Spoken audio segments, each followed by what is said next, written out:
Recording live from the E. Haley Memorial Studios, straight out of Elmont, Ontario, it's time for This Death Clock Has 60 Minutes, your one and only weekly Warmahordes news broadcast. It's 8 p.m. Wednesday night, the beers are cold, the news is fresh, and the death clock starts now.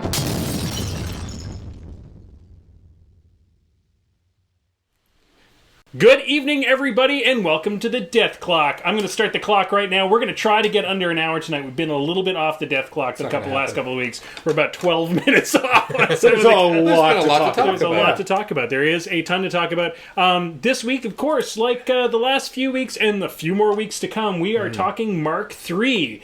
If you have been hiding under a rock somewhere... and you don't know that Mark III is coming. And you came out to watch this? And you're like... Get back under the rock! You're like... It's not worth it! I'll buy a new computer! Oh, look! Stream about War Machine! And you're just learning about Mark III now. We have been reporting... That was a really good French accent. We've been reporting nonstop about Quebec, Mark III. So before I get started, I need to introduce our co-hosts for this week. Sitting over below us down in the little tiny pop-in screen is no other than the Podfather himself, the one and only Menoth John, President of War Machine. Hey, Ron! And he may or may not have started drinking like half an hour before we got started tonight, so this could be really interesting. Just like the rest of you, those things were full when you got here. So sitting to my left is no other than PG Semi-Automagic, the guy with the brains. Hello. And last but not least... the Ringo to my George.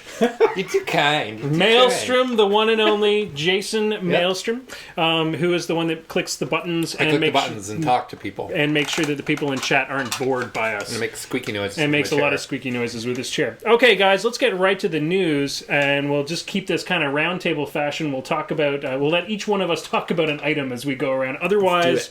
we will be 8 hours talking about Mark III news because it's insane how much news hit the pipeline this week. Yeah, I think the first one needs to go to Menoth John for obvious reasons. So the very first one, of course, is let's talk a bit about Purification? The purification being gone from the game, except they have said that Menoth may still have purification. How do we feel about purification going? Before we get into that, I think you should probably follow your own show notes. Oh, that's true. Oh, we should talk about the introduction of the Moose Machine Network. There you go. We should probably pimp out our own thing. Before all the viewers leave. We're supposed to pimp our own stuff? Well, yeah, I was going to just, I thought we just pimped Menoth John's stuff. And then I was left, worried right? about that, and that's why I didn't pimp it out right away. Because I figured that, MJ would want to talk about a few things. But, so what's happening right now, and you guys who are watching the Moose Machine Network at the moment are part of our soft test of we are working to create a 24-hour network for war gamers who play War Machine to watch. And the way that that's going to work is eventually, once we get everything, all the wheels chugging along and the right amount of dollars to keep the lights on, you will be able to watch 24-hour games, not live streaming games. We'll be pulling those games from all of the different podcasters that we work with. And then every night on the Moose Machine Network, we'll have primetime shows. And each one of those primetime shows is coming from currently one of 7 different podcasters. One of those, of course, being Menoth John. Thank you, John. And the idea being that every night when you get home, you're done dinner, you can know that if you tune into that network, that there'll be a show for you to watch. And we're already pretty close to that. We've already got the streamers. We are quite close. We're sort of software and hardware complete. We're just looking at a little bit more content, some overlays, stuff like that. We're going to hard launch before Mark III. Yeah. So I don't know how close we're gonna hit to that, but it might be soft launching quite a bit earlier than that. We're also looking at hopefully syndicating in the off time other YouTubers and shows that aren't live. So you'll be able to go and say watch Advanced Deployment at 4 o'clock every afternoon. So here's the other cool thing: if you're a Twitch broadcaster and you Twitch War Machine, and all you need to do is send us an email. You can find our email address on our Facebook page. Send us an email. Tell us what you're doing, whether you're broadcasting. And if you want to add to that Twitch feed and be part of the Moose Machine Network, which the idea is that gives sort of a central location of viewers so that we don't all have to be subscribed to 800 different channels. Absolutely. And gives us all a place to kind of be whenever we're doing that kind of thing. And if you are a Twitch streamer and you want to get involved, send us a message on the Moose Machine Network Facebook page, and we'll make sure that you get involved too, because it's easy to do. It doesn't affect your stream at all. It just adds to the content. Yep. And with the announcement from Privateer Press today that Twitch has now made it official that War Machine and Hordes are a game that you can like on Twitch, it makes it that much easier to find us. Yeah. So that's pretty exciting stuff altogether. We'll keep you in the loop as things keep progressing. Okay. Yeah, and I sure had a fun time being the first person to do the live stream on last Sunday. It worked spectacularly well. George, thank you very much for all the help getting it set up.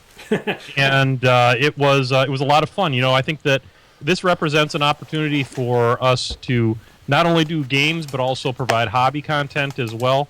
I literally have nothing to add from a technical standpoint to this game, but I do have a couple of things to say about hobby and attitudes and shit like that. And, I'm super happy to be holding down the Sunday night spot. We're going to be going from 6 o'clock Central Time to about 8 o'clock Central Time, as long as Game of Thrones is a thing, and then we will slide back to our normal spot for 6:30 for the pre-ramble over to 8:30. On there, so I hope that anybody who's watching this gets a chance to. If you haven't experienced the Sunday Night Spectacular, there's never been a better time. We love the Brushheads, and we would love to have you tune in. Yeah, and yeah, so growing, being a part of it, it's super awesome. This is an amazing time for War Machine with Mark III coming out. We as a community, it's awesome to see the podcasting community come together at the exact same time that the community itself is growing. And I think, anyway, the future's bright, so bright that Maelstrom's going to have to wear shades. Indeed. Okay, so let's go back to our Mark III updates, because there are a million of them, and we are going to have to start bolting through these. So, Menoth, John, I'm going to send this your way. How do you feel about purification being removed from the game, other than Menoth having some form of purification? As it should be. Honestly, I think that purification, as it was, is not going to be what purification is in Mark III. It'll still be called a spell. I doubt that, and I do believe that Harbinger will get it, but I think she's going to pay a cost for it. I think she's going to take the hit of the D3 damage to make it happen. That I think balances the power of that spell against the risk that you're going to have to take, because she's already. I doubt she'll lose martyrdom, because it's just too flavorful for her, and it helps balance her a little bit. So I think that's going to be just another, arrow in her quiver that is going to help, boost up the risk of taking such an overtly powerful caster in the next version of the game. They did say that there would still be some ways to strip off upkeeps and that type of stuff. There will still be some things like Hex Blast is most likely still going to be in the game. But I think it's also interesting that is a mechanic that Menoth will have that isn't necessarily going to be used throughout the game. And I think that adds to that flavor of, just being able to dismiss a spell is kind of the Menoth thing. Yeah. And, when we get to the roundtable part, I know that there's some discussion about, was there a need for Mark II? And I think that this particular spell kind of ushered in the need for a reboot of the game. We started losing a lot of faction identity, and I think that's what Mark III is going to really help us reestablish. Absolutely. So let's move over to you, PG Semi-Automagic. This is something that you love. We've talked about power attacks endlessly on this show, trying to increase our understanding of them, particularly things like weapon locks, headlocks, push. But they're being simplified. Power attacks are being simplified. We've been told that push, weapon lock, and headlock are gone from the game. We already know from reading some of the cards that have come out that push itself, although the current iteration of push is gone, pushes will still be in the game, but they're changed. There will be things in the game that push a model X inches, but it's the power attack push that's going away. Why do we need to get rid of? Why do you think PP has decided to get rid of these power attacks, and is it good or bad? In my experience, I'm going to say it's good. This is one of the few things that I have heard some of the more competitive players being a little bit upset about, just because it is one of those things that was only really used by highly competitive players. By people that knew those rules, understood how they work. This is, as far as I'm concerned, a straight buff to anything that can drag. because weapon locks and were basically the out on drag. You could just have two friends go up and grab each other, and suddenly they were immune to drag for some reason. Right. But headlocks, I have never actually seen one happen. Weapon locks, I see happen exclusively. Well, before the errata, I saw it happen a couple times to Colossals because that was funny. Yeah. Where a regular Jack could just grab a hold of the fist and say you can't use it. But other than that, I only ever see those when somebody looks across the table, sees two prime axioms, and gets real scared. Yeah. And then pushes were almost exclusively used by high-end players to get an extra 1 to 2 inches on an assassination run. So they would set up models in exactly the right place so that two pushes could go through, getting that little bit extra distance, and then they would execute their run. So the thing that experienced players I'm hearing are saying, this is taking away from the intricacies of high-end play. Right. But I think as far as the game itself is concerned, because it wasn't used by 99% of the world, I think it's one of those places where you can hack off that vestigial limb and make a more streamlined critter. Well, and I'll hand it over to Menoth John in a second, but I think my comment is we also don't... All we've got is a tweet right now saying that they've been removed. We don't know what has been added. So some people are bummed about the idea of wrestling robots, and I understand that. But the reality is that we don't... Maybe they've added simplified power attacks that are different, that do somewhat the same thing but are different. Menoth John, you had something to say. Well, I think what it does is the one that I used more than any of the other ones is the weapon lock. And the reason I use that is for just the reason that you said, George, and that is to prevent pushes and things like that. What I think that Mark III is all about is allowing models and allowing models' feats and things like that to work the way they're said, and that they're trying to dial back the amount of denial in the game, let's say. So one way I would defeat a Bradigus or a dwarf, well, whoever the hell that guy was, Gordon. that had to push Gordon, was I would just, here come my jacks. We're gonna hold hands the whole way down the table, and I'll eventually get there, and that push then can't work. Yeah. So I think that, it defeats drags, it defeats all kinds of different crazy stuff. So it's a way of allowing models to do what they say they're going to be able to do. Yeah, absolutely. So we'll leave that behind. I know that there's some contention on the boards right now, Maelstrom. We know that Mike Belak, who is a friend of ours and a regular viewer, he really loved power attacks. He loved the flavor of them. Yeah. And I get that. Yeah. I get that the idea, and as I said before, I get the idea that the big wrestling robots, we're losing a bit of that. Yeah. But I want to wait till Mark III comes out before I make that decision. For all we know, we see a new power attack called Grapple. Right. Where you do a power attack, grapple, and then next turn, if you want to do a throw, you get a +5, and it cannot move or attack on that turn or something like that. Well, we don't know if we have something like that coming down. And here's the thing, as we've been trying to say, and I think that I really want to get to the heart of the matter. The reality was those 3 power attacks were not being used for what they were designed for, or if they were, very rarely. What they were being used for was to get around other rules. Yeah, absolutely. So to stop a push from happening, or to push a caster so that he got an extra 2 inches, or whatever.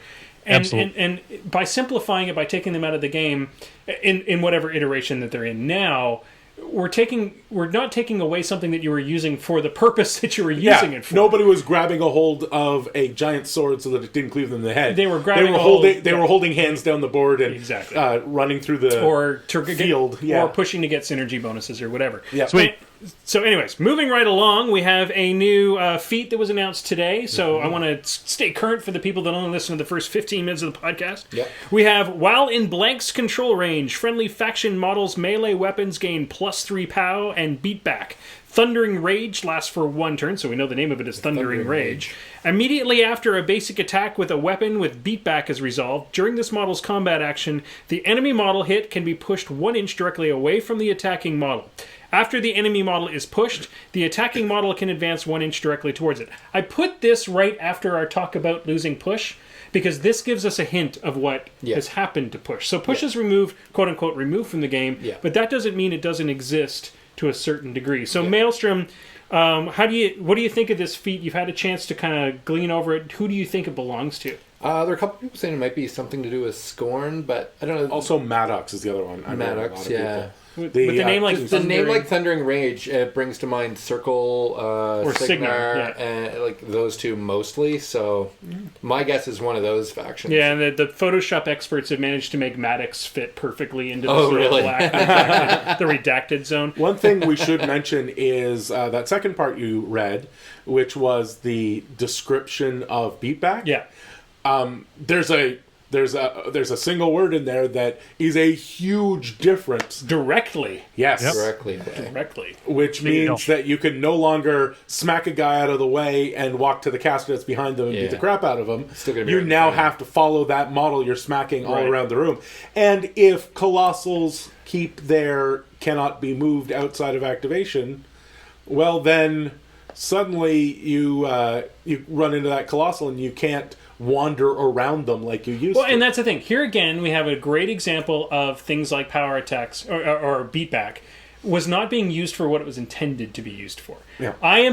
Being a Cephalix player, I am one of the most guilty people for using beatback to get me all the way around the board to get to the model that I actually wanted to attack. So, yeah, go ahead. Oh no, that's it. And this is again, they're fixing it so that it's doing as it was intended. Menoth John. So isn't that how Garrulax Slaughterborn turns into Pac-Man? Yep. So suck it, Crix. Eat the guy.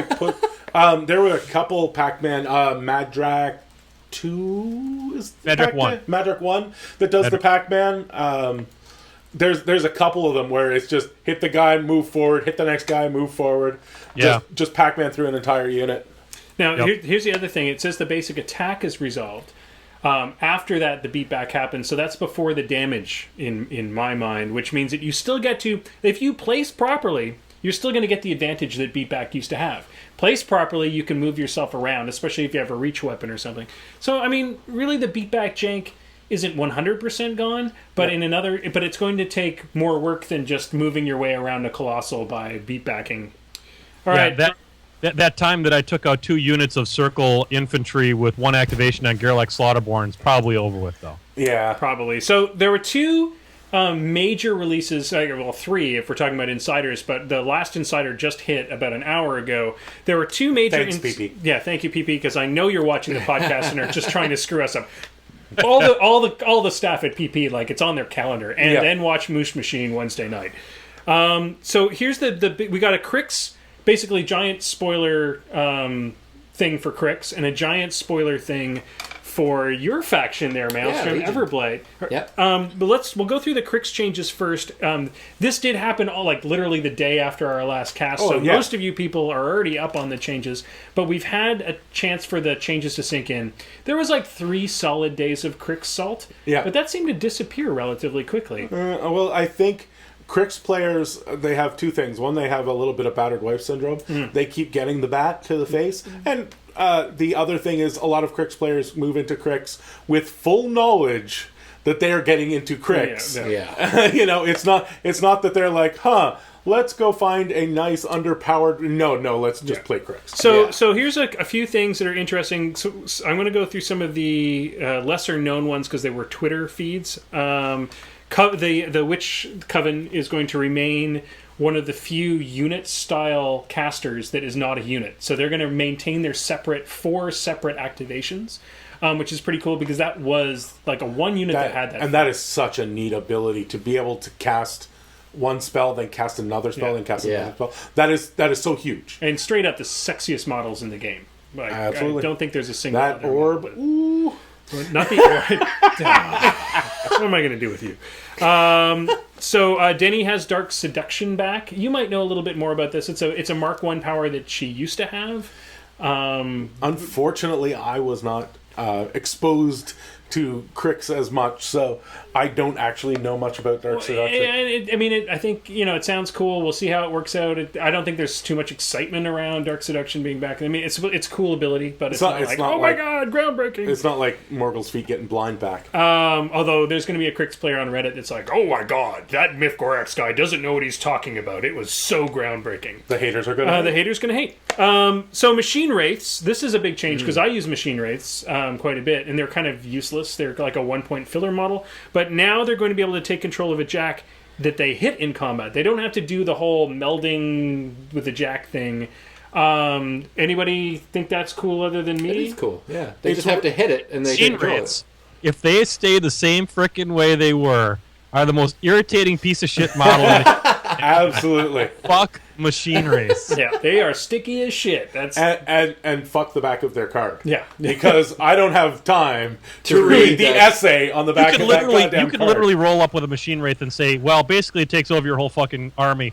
And you could hand the guy the card and go, fine, it takes over my whole fucking army. Yeah. Sort of how you feel when you're playing Convergence. Well, here's the crazy shit, though. So we move right into the change in Wraith engine, and I'm going to read this out, because this is where all the guys who actually bought the Wraith engine are like, Tom, our local Crix player who loves his Wraith engine, never plays it. He played it like for 2 weeks when he bought it. Loves it. It's such a beautiful model. He is like salivating. Yeah, he's frothing at the mouth. He was wearing the white no pants. longer satisfied with merely gathering souls, the Wraith engine now produces machine wraiths from its victims. Soul bonded states once per round when a living enemy warrior model is boxed within 2 inches of this model, you can remove the box model from play and replace it with a machine wraith.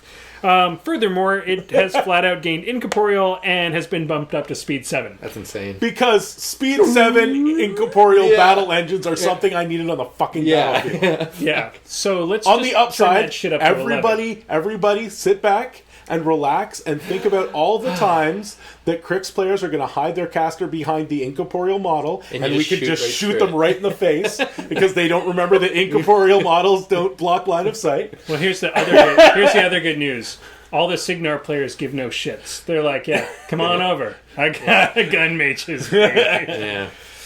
All right. Anybody else want to say anything on that one? No, it's cool. No, it's You know what? They can do whatever they want for Crix. Yeah. They fucked with the Bane Knights and the Bane Thralls, and I'm all good. Yeah. Yes, they totally did. Which we're about to get to. Yes. So Scavrous gets knowledge of the damned, which is pretty sweet. Bane Knights lose Weapon Master, but gain Brutal Charge. So more reliable damage. But the other thing, if you read what they were going for, is they wanted the regular Banes, Bane Warriors, to be sort of the centerpiece. So they're the ones that get the power, the big powerful attack. They're hard to deliver. Once you deliver them, they do all the damage in the world.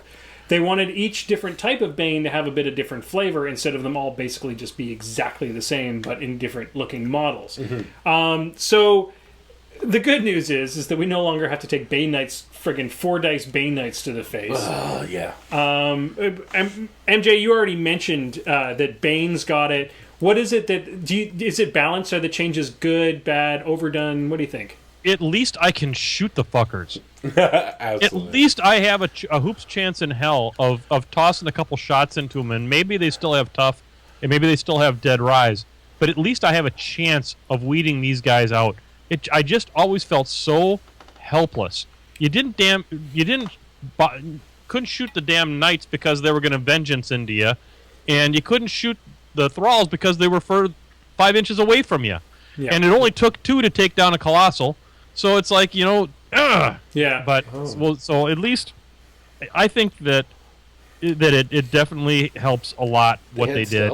Well, yeah. Yeah, they were ridiculous. So the other good news... Legion player, they had stealth. I didn't even know. The cool thing is, for me anyways, once again, this is about moving away from infantry machine. Banes had become such a staple that, every list was built around... Every list for most of the Crix players we know is like this. Okay, so I need my 5 units of Banes. Yeah. And then I'm going to swap the caster out. Well, shit, you're not Crixing hard enough. Yeah. I mean, that was a legit vocabulary. Yeah. And you're not Crixing enough meant you didn't have enough damn Banes in your list. Banes and Banes and Banes. There's some deep thought going on there. Deep thought is Legion. So Necrotechs, spell slaves no longer can cast upkeep spells. That's a pretty big change, and indicative of some of the other changes that are going to happen to auxiliary recasters, if that makes sense. So things like Druid Wilders, who may or may not change. Legion has a couple things like that as well. Having that spell slave change gives us a hint of what's to come. Well, one of the reasons they brought it up in Crix is because Crix have so many debuffs, right? And before it was, I don't have to get my caster anywhere near it. I want that unit to never have to charge or run again. So they would throw away a 2-point model, and because it was as if the caster had cast it, the caster now just does the upkeep because that model's dead. Yeah. Right. Now you actually have to get your caster up into the thick of it if you want to shut that down. Yeah. So, I mean, it'll be really cool to see that part of the game change, and whether it's more like whether it streamlines the game or whether it just makes things bad is yet to be seen.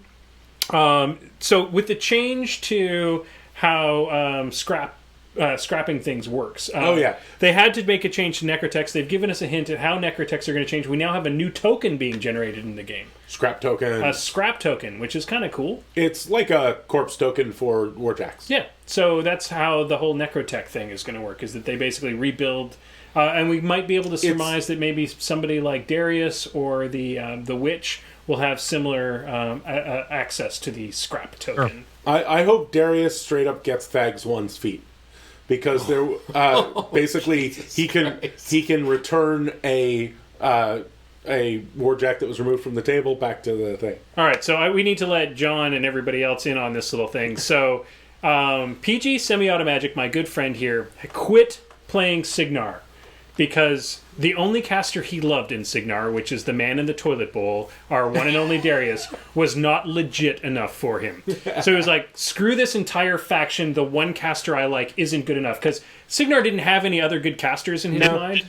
You didn't play enough Centurions. Yeah. No. So he basically rage quit an entire faction and was like, screw it, I'm going to play Legion now. That's totally what happened. That's totally what happened. But now that he's heard, now he's putting all of his bets. He is all in. Like all the chips have been shoved across the table. 2016, Kara, Darius. It's my 2-player. Kara Sloan, Darius. That all the way. So one of the 50% of that makes sense right now. So the other half has to wait until we see more cards. We'll see how it goes, but he is a Jack caster, and they're saying Jack casters are all going to be pretty... Speaking of shitty casters that got a whole hell of a lot better really quick, Venethrax. Oh, yeah. That feat is Haley 2-like in how powerful it is. Oh, it's going to be awesome. It'll be so awesome. That is a ridiculous feat. Yeah. So, just so in case people don't know what it is, essentially what he got to do was, if I remember right, he shuts down forcing and allocation. Yeah. In a 14-inch bubble. Wow. In a game that they're saying is now going to be more Jack and Beast heavy. Basically 1/3 Jacks or Beasts. It's a time lock. Yeah. It's essentially, you're not going to do anything fun for this turn. I don't give a shit if you're Hordes or a War Machine. No fun times for you. And I believe Power Up is an allocation. Mm-hmm. Yeah. So Power Up doesn't even get to work for a turn. Yeah, that's gonna hurt a lot. We're all gonna be like, wow. Yeah. Yeah. Nope. And I think every Crix player is gonna be out buying. Yeah. Right away. It's like all of a sudden we just said, well, shit, we got a warehouse full of pewter over here. Funny how that works. Let's move some inventory. We don't want to count this shit. Everything must. Yeah, that's right. So all the Dariuses get really good. That's like $80 worth of pewter that they've got sitting in there. All right, so we did get to see the Denny and the Death Ripper cards, which was pretty sweet. So the nice thing is with these insiders is we are getting to see full cards. So we're starting to get a picture of the point costing. We're starting to get a picture of what's changed as far as speed, reach, all those types of things. Death Ripper is showing us again how the Jack reach is changing, which is really, really cool. I think that there was sort of a tear in the Crix community as to whether I think they thought that Denny changes were okay, but some people were really happy about the Death Ripper and some were oblivious about it. I don't know. Maybe it's just because they don't own a Death Ripper because all they bought was 85 units of Banes. But I think it is with wreck markers going away. Mm-hmm. I think a lot of people are like, lights why? Right. Because there's still arc nodes, but how many of these arc nodes do you want when you can't just scrap them for cover? Yeah. Right? The 3 or 4 that you might have had, I suspect, is going to go to 1 or 2. Well, the big thing that people were angry about with the Death Ripper is that I believe I want to say that their armor and speed went down. Yeah. And the amount of damage they do went down. Defense definitely went down 1. Yeah. And I know the damage that they put out went down by at least 1. Didn't the map go down too? Who was using it for damage? But that's the I thing. mean, really? So what was said was... Wait. It's fucking Crix. All right? That's true. It may be a 12, but let's be honest. It's a 17. Yeah. And that's and 18 is no bueno for a small jack. 17 is no bueno. So what they did say was what was the original design intent with the Death Ripper and the arc nodes in Crix was that Crix was supposed to have access to cheap, basically easy to kill disposable arc nodes. And with the change to the new point value system when they moved to Mark II, they had to... Sorry, no, the original change was in Mark II. They had to... The point cost, they couldn't get to that fine point cost. Oh, I see. Because if they undercosted it and kept it the same, it would be overpowered. If they overcosted it and kept it the same, it would be too expensive to be the cheap arc node. So what they did was they went with the overcosted... and then buffed it up. And then buffed it up by a couple of points. But those couple of points meant that it was a good enough infantry... Like, it could do enough damage... and it could the armor and defense on those things are ridiculous. Yeah. So it could survive anything, which makes it not disposable. So that was the design intent on the change. We'll see how that works out when it hits the table. Let's talk about the Legion changes because that was published this week. That was on Monday. We learned of the Legion changes, and Maelstrom, you don't get to talk much, so this will be you get to talk. I get to talk. You get to totally talk because as a Legion player, you're going to be the one. What I think is interesting before we go into it is you're not salty. No, I'm not. I'm a little your like brethren might be. Oh, there's you some might be real kicked salt out. out there. You might Yeah, get kicked out of Legion. just kind of sit back and laugh. I mean, it's unfortunate some of the stuff, but at the same time, Legion's still going to be good. They still have eyeless sight. You can cry your Legion tears. I'm not going to cry any Legion tears. I have no Legion tears to cry. Please cry some Legion tears. No, I've died to Veil 2 like 18 times now. So let's talk about some of the changes. Eyeless sight has changed, which actually affects me as well as a Cephalix player. It is exactly the change that we predicted. Yes, it is. Yep. Which is awesome. You can't see through forests. You cannot see through forests. So if you listen to the show like 3 weeks ago and we're like, I bet your eyeless sight's going to change. And I'm going to have to learn how forests work. Yeah. It's such a good change. I mean, when you're staring across the table at a Legion list with all the eyeless sight in the universe. Yeah.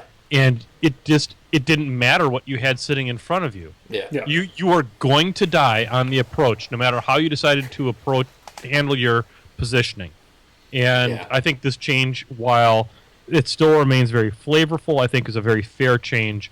And fuck you, Legion, officially. Well, and it also makes perfect logical sense. Yep. Your sprays, just because you can see whatever's on the other side, don't get to arc their way around every tree in the forest. Yeah. If that makes sense. Oh, because I can see you on the other side, I spit in just the right direction that it bounces off this tree.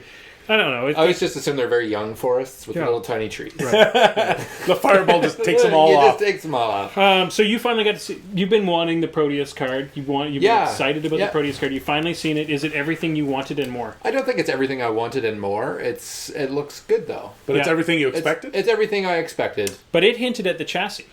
Yes. Which told us that the speed goes down. The speed goes down on that chassis. And that's been confirmed. So the Carnivians, the Ravagors, the Scythians are all speed 5. As much as I really, really enjoyed Speed 6 Carnivians, it's ridiculous. It never felt kind of fair. Well, a Ravagor that can move speed 7 and then spit a fireball. Speed 6. And then spit a fireball. 14 inches. Apparate first and then Yes, but a fireball. Yes, yeah. It got a little. It's a it's slipstream over here. Slipstream there, shoot another 14. And I get it that people wanted their land sharks to be super, super fast. If I were a Legion player, I would be like, come on, that was my thing, man. But we still have all the flight. Yeah. Yeah. And balance is balance. Yeah, and I'm pretty sure the flight is staying around 6-7. And what's interesting is unlike the rest of the factions that are being altered to take away infantry, because Legion was so beast heavy. Yeah.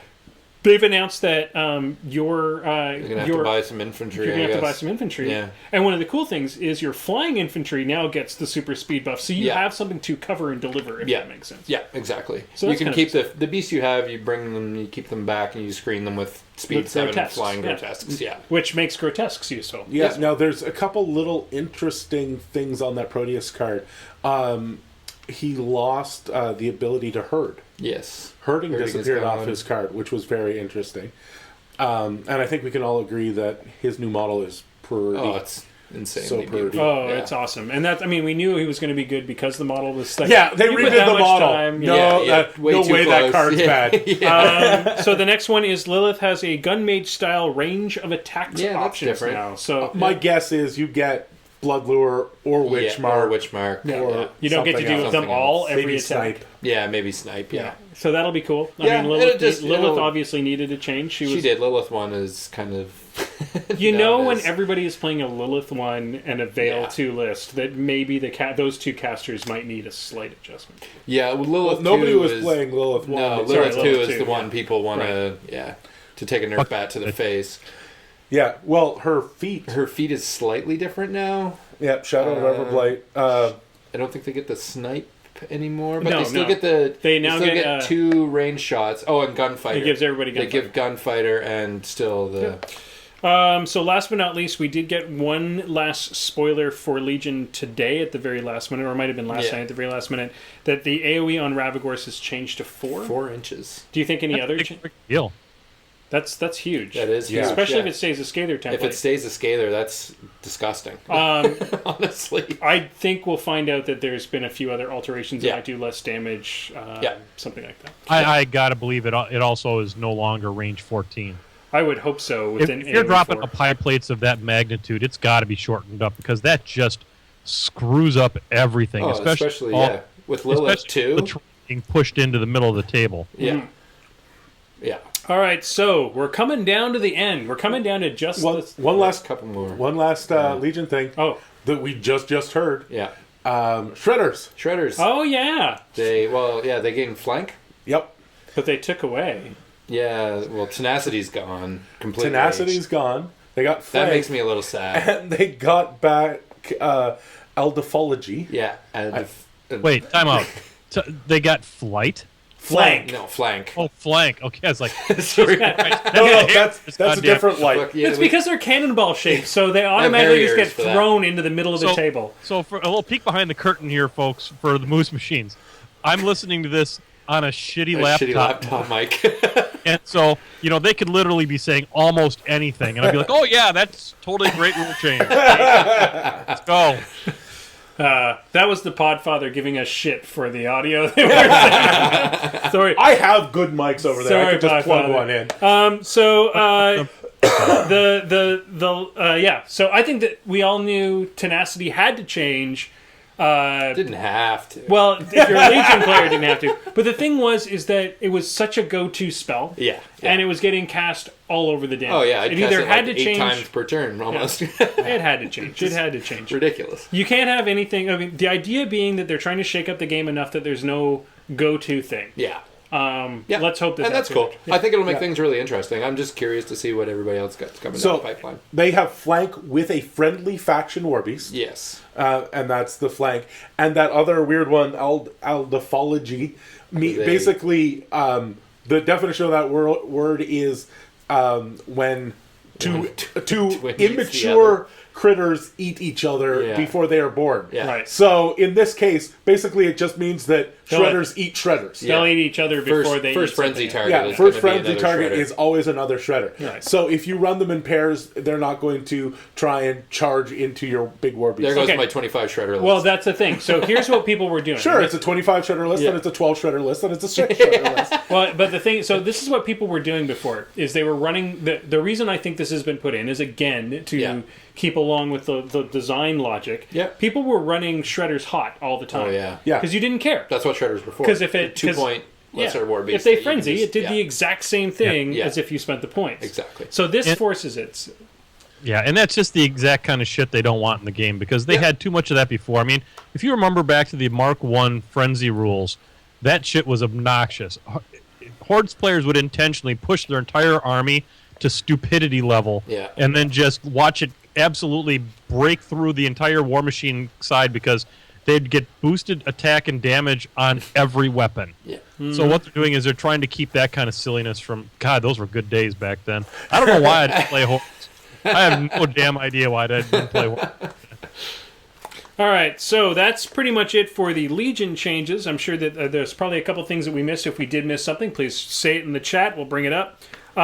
We did find out that Kara Sloan, the other in your pairing of current Mark II shitcasters, Kara Sloan is getting True Sight, Martial True Sight. Yeah. Oh, well, that's full of awesome. Yeah, so that whole shadow pack on the other side of the table, I don't care. Yeah.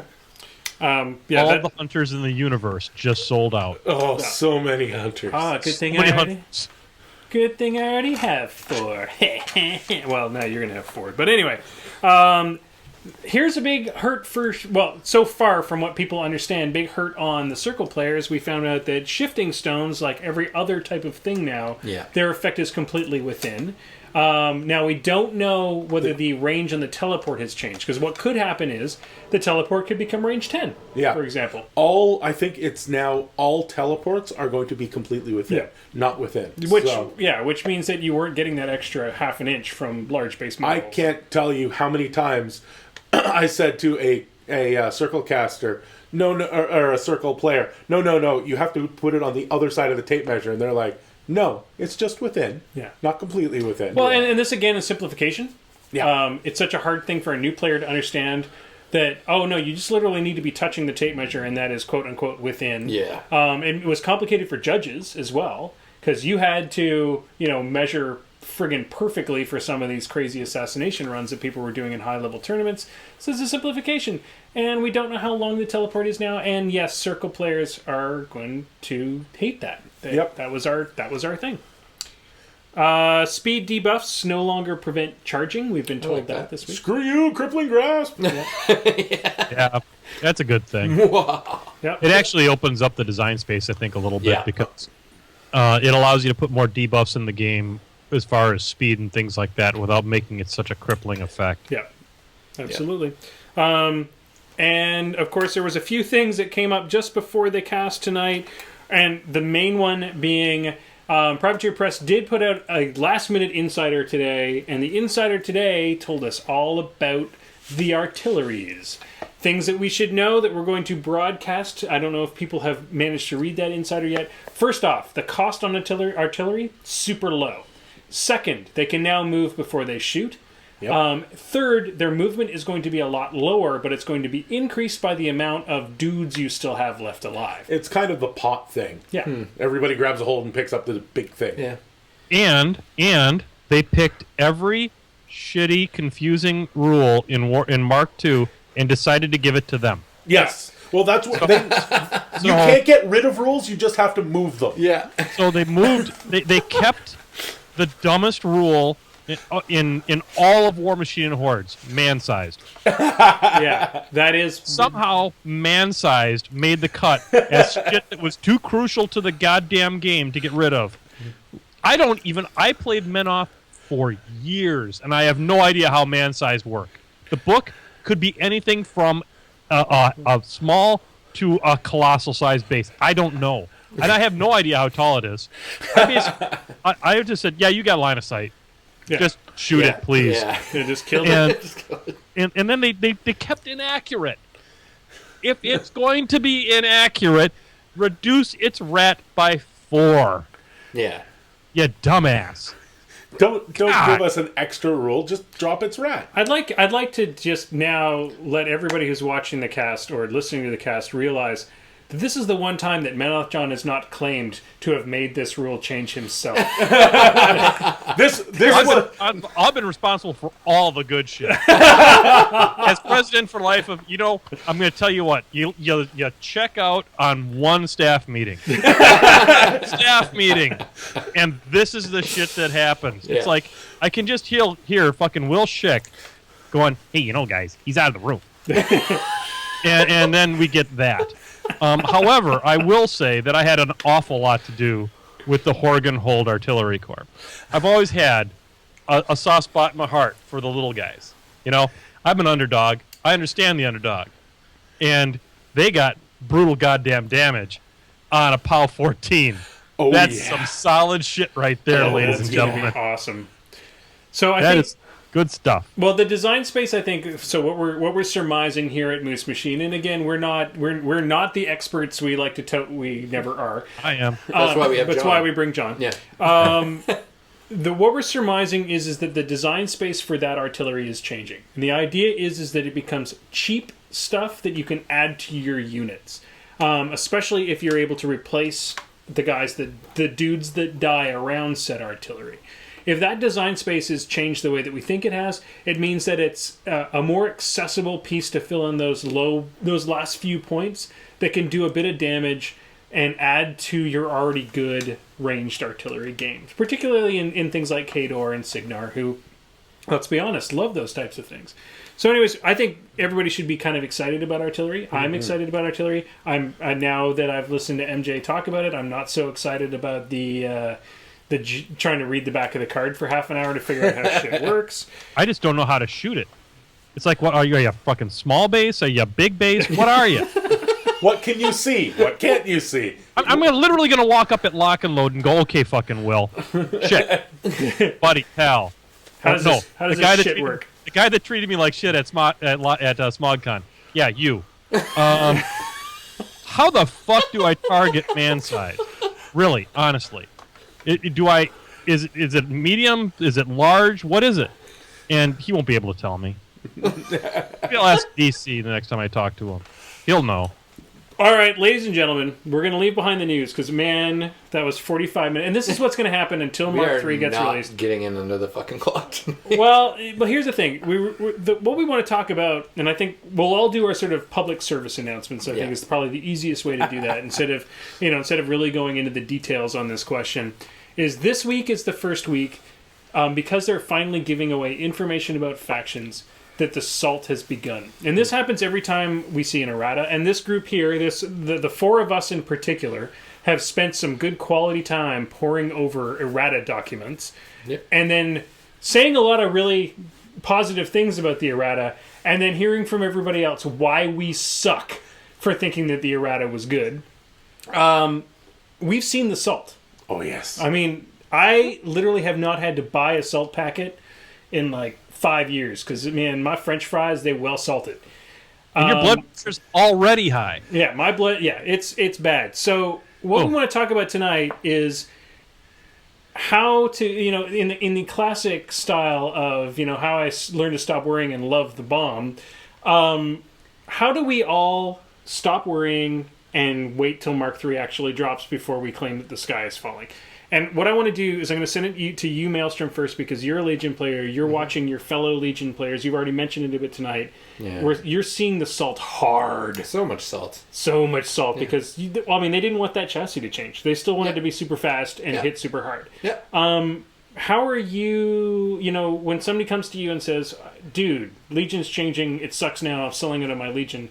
What do you, why are you weathering it so well? We don't know all of the information yet. It's just it's as simple as that. We don't know. There's been two factions that have had major spoilers so far. We don't know all the rules changes. We don't know all the new things. Mm-hmm. Just relax until we get all that stuff. then you can salt the fucking earth. But until then, just fucking relax for a month and just sit back and enjoy new shit. Menoth John, you've been around this game, this community a long time. You've seen a lot of rules, a lot of casters come and go. What how you've obviously been mad a few times at changes that have happened to things that you love. Sure. But in the history of War Machine, has anything gone terribly wrong? No, I mean, I think that in general, I think that there's a couple things that really help give me some confidence that this is going to be a great version of the game, and that is that David Carl was still involved with Privateer heavily through the design of this particular version of the game. Now, I am not going to say that it is going to continue to be awesome, because I think that Dave really did a wonderful job of maintaining the balance of the different factions. But for what we're about to get put in front of us, I think it's going to be a different game. But I think that it will be a wonderful game. It's going to cause us to reevaluate a lot of some of the things that we would go to the well on relatively automatically. And I have played some mock Mark III games with what we know about the game so far, and I will tell you, this is what is going to set me back into being willing to play War Machine again. Mm-hmm. I have been all in on Trolls for the better part of a year, because it's just easier to run a bunch of beasts and be able to get your army to do what you want it to do. I played one game with Viros 2 underneath the new rules, and I basically just grabbed every jack I had and threw some other shit in there. And I was like, holy Christ, everything just works. And I can get it to do what I want it to do and not be starving for focus. And I don't have to fear for my caster's life because I'm not camping 3. Yeah. And so I think that I have confidence that they do a good job of preserving their game, and they don't walk lightly into something that of this magnitude. Would I have liked to have seen a beta like they did for Mark II? Yeah, because I think that beta if you remember some of the earlier versions of those cards, holy shit, there was some broken crap in there. And we're not getting the benefit of that. And I do believe that there are players in the meta that do an infinitely better job of breaking shit wide open than their internal playtesters do. God bless, God bless their souls. I think we're going to see some broken crap come out of this, but we'll see. But I mean, once again, erratas come every 6 months, so we'll see broken crap. It'll last for 6 months, and then hopefully it'll get fixed. And they've got a mechanism with the cards, the way that they're doing the cards now, to update things and fix stuff. I think people are going to get salty about having to shill out for card packs on a regular basis, but hey, you know what? STFU. You buy one less Jack kit. Fine. You got your cards. You're good. Shut up. So what I'm going to do is we'll sort of pass the last word over to the guy who, has learned to love Privateer Press, has become a PG, who has spent the better part of the last 3 years building up, selling this game to create a community. And our community here in our area is huge. And mainly due to you and a few other PGs' love of this game. What is your advice to the players that are just upset at the changes that they're seeing? How, is there other than the wait till we see it, or don't worry, Privateer Press is great? What are you telling them right now? Well, I would say if you are feeling anxious about your faction, stuff like that, take your entire faction, put it up on a shelf, and go play some computer games for a month, and then come back and say, hey, what is this brand new game that allows me to use all my old models? Yeah. Because if you look at it as a brand new game with all new mechanics, all new everything that uses a bunch of minis you already bought for this other game, and you're not constantly trying to compare the two, the salt basically evaporates, because you don't have that, well, I used to have this thing and I no longer have this thing, or I really wish I had gotten this thing that I did not get. Look at it as a brand new game, and though you may or may not like that game once you learn how to play it, that you won't have that inbuilt salt level that causes you to maybe not even give the game a fair shot. Yep, absolutely. And I think I'm going to leave it at that. I think that was probably the best piece of advice I've heard in a long time. All hail PG semi-automagic. And the only thing I'll say is I'm still excited. I am yes. excited, and I'm excited. Exciting. The one thing I want to pass along to everybody is what excites me more than anything else is having that 1 month before everything gets figured out. Before the keys get unlocked, before the net decking happens, before somebody says, "Oh, what you run is this."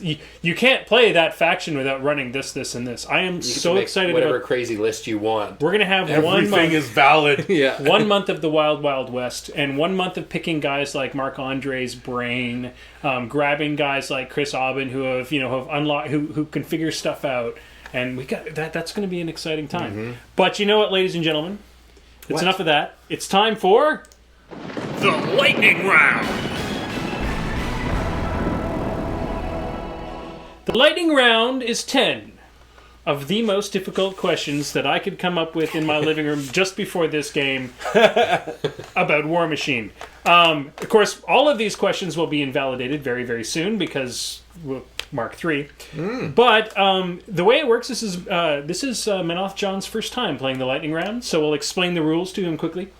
All you need to do to answer a question is buzz in. If you do not buzz in and answer the question, I generally don't really care, but sometimes I'm mean and I take away your points. Yep. If you are watching the stream live, you can play the lightning round along with us, and we may or may not have prizes at the end. I believe we might have a key or two left. Oh, for some War Room For some iOS War Room. beta? For some So War Room betas. there was an update for the new version of War Room, and Yes. it broke the whole program on my iPad. It doesn't work anymore. Oh, really? Oh no! Well, send that in. That's a bug. Yep. Doesn't I start. Can't send it if it doesn't work. So That's why it's called all you need to do is beta buzz in. If software. you're watching the stream live, try to answer the questions as fast as you possibly can. Maelstrom is going to try to keep track.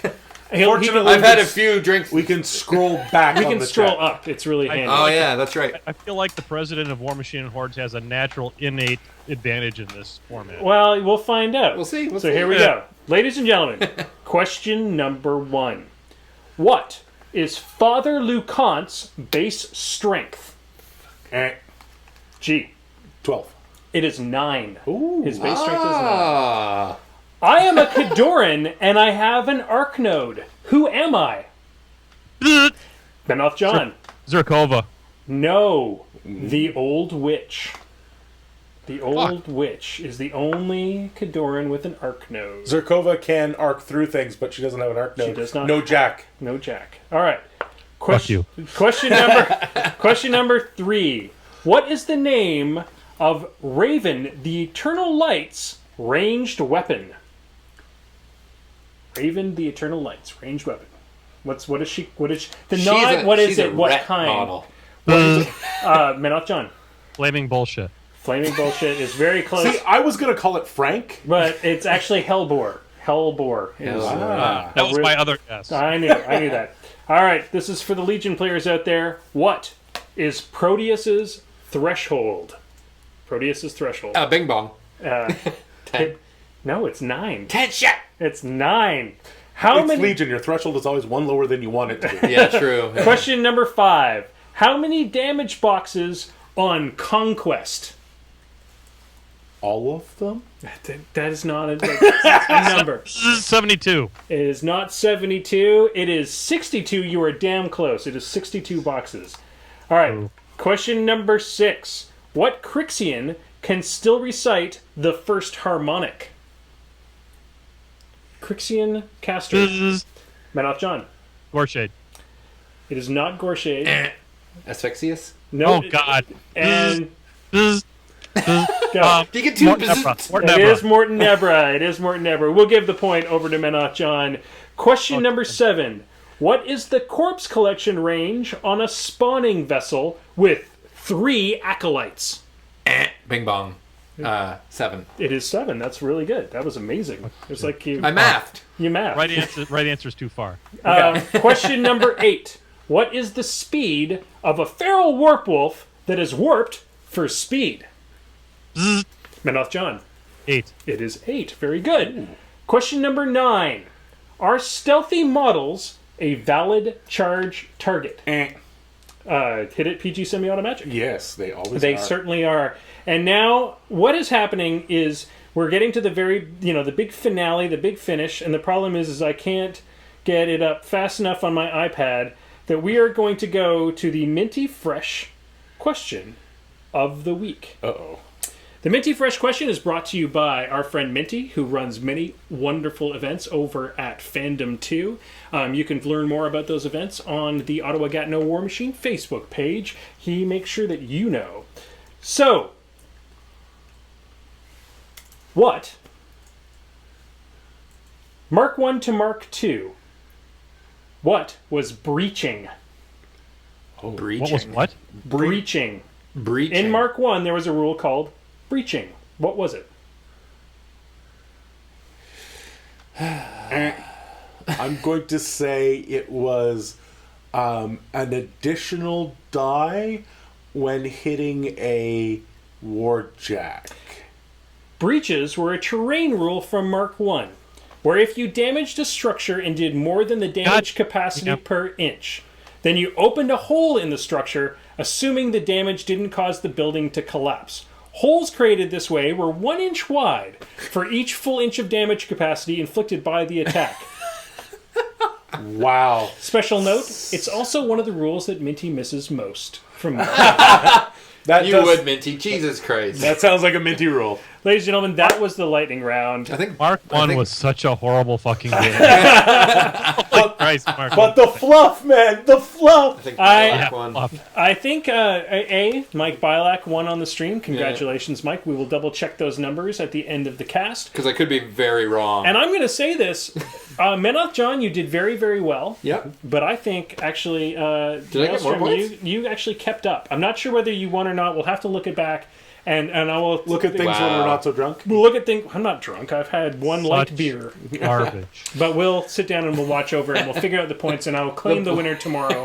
But I'll figure that out later. Okay, that is actually, the death clock has run out. It is time to put the dice down. But before we do that, makes me sad. there are a few events that coming up in the local area that we want you to know about. The Battle for the Breath. Check it out. Battle for Breath on the 21st. Yeah. If you're watching on the Moose Machine Network, you can just continue to watch there for Battle for Breath. It will be streamed.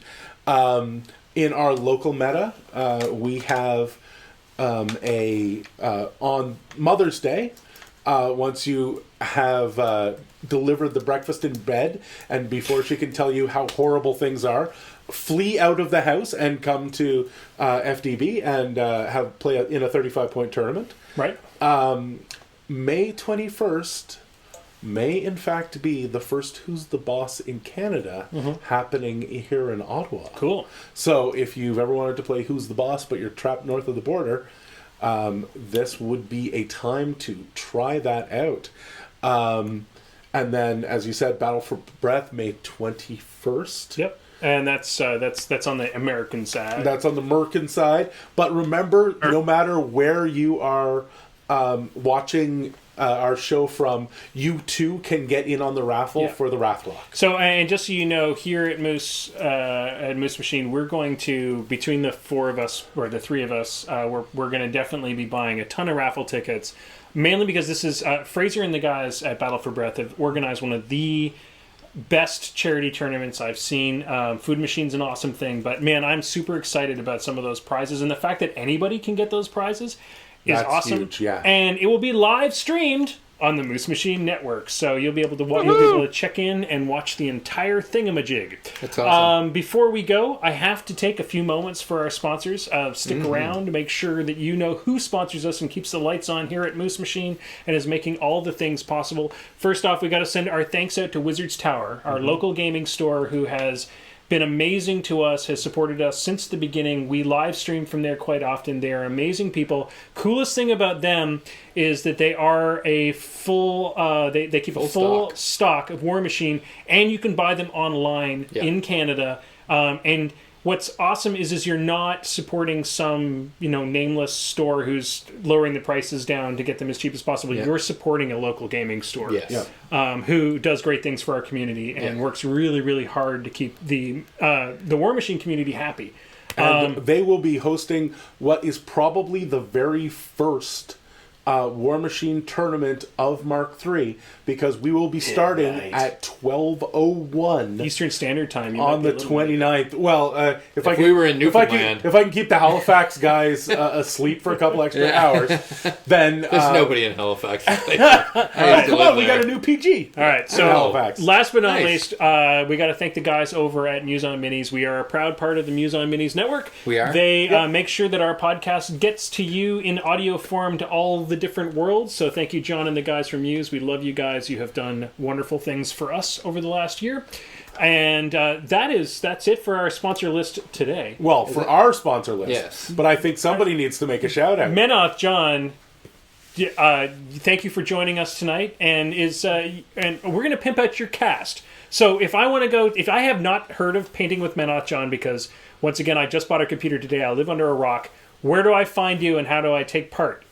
Well, I think the best way for me to tell people about my channel would be to have one of my famous spokesmodels come up and possibly do a bit of a bit for this particular thing. So, on behalf of Painting with Menoth John and the Painting with Menoth John Entertainment Networks, I would like to bring Luchador Bottle Opener on for a little talk here to tell you about our sponsors.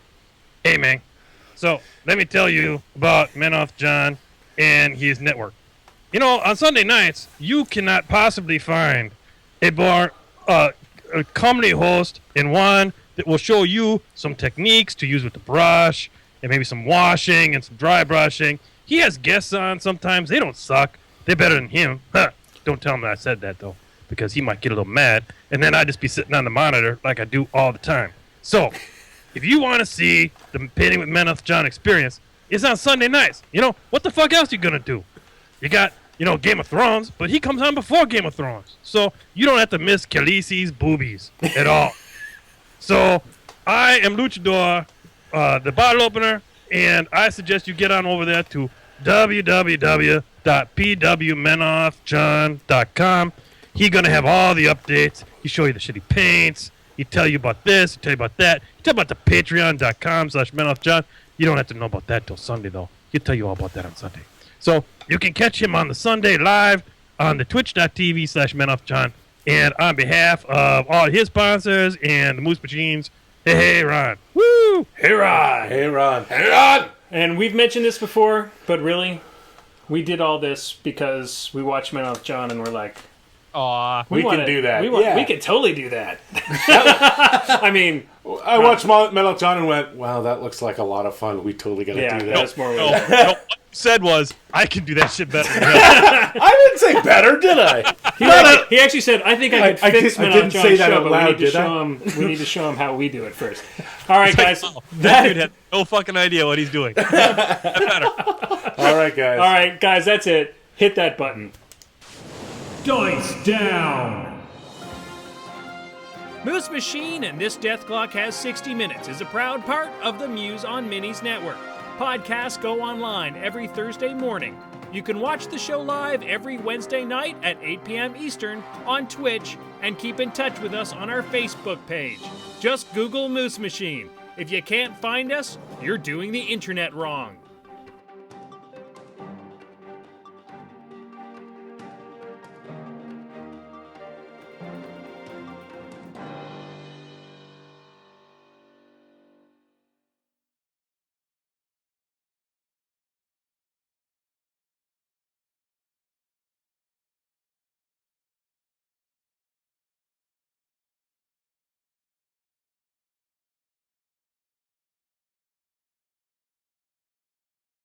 The War Machine and Hordes tournament in support of cystic fibrosis. Saturday, May 21st, Cambridge, Ontario. War Machine charity tournament. We've got rules.